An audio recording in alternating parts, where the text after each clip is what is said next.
ব্যথা কই চলে যেতেছে। আমার সাথে প্রেমের কথা বলবি না, আমি তোর গার্লফ্রেন্ড না কিন্তু। আর আমার তো গার্লফ্রেন্ড নাই, তো তোর সাথে একটু প্রেমের ডায়লগ দেই আর কি, প্র্যাকটিস করি। তোর কি কোনো মেয়ে পছন্দ আছে নাকি? হ্যাঁ হয়েছে তো, ঠিক তোর মতো। আচ্ছা তুই মাইক লিখে। তুই তো বললি।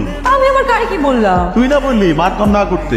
আশ্চর্য, আমি তোকে মারধর করতে নিষেধ করছি, তার মানে এই না যে তুই মাইর খাবি আর সেটা টাকা দিনা। এই দেখ, আমি তাওরা পোলাপাই নিতে পারি, কিন্তু আমি কিন্তু প্রমিস রাখি। তো কতজনকে তো তুমি কত প্রমিস করছো? তুমি তাদের কি প্রমিস করছো? এখন থেকে ভালো রেজাল্ট করবা, ক্লাস মিস দিবা না, বাবাকে বলছো আমি দুষ্টুমি করবো না, ফাজলামি করবো না, মারামারি করবো না, কোনো প্রমিস তো তুমি রাখলা না।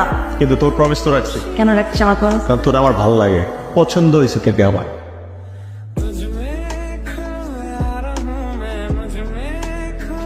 অবন্তী, অবন্তী, তুই তুই এখানে কেন আসছিস? কেন আসবো না? তোর কোনো খোঁজ নাই, কোনো খবর নাই, তুই ক্লাস করিস না কেন? আমার খোঁজ পাইছিস না? যা। মানে তোকে যেতে বলছি না, যা।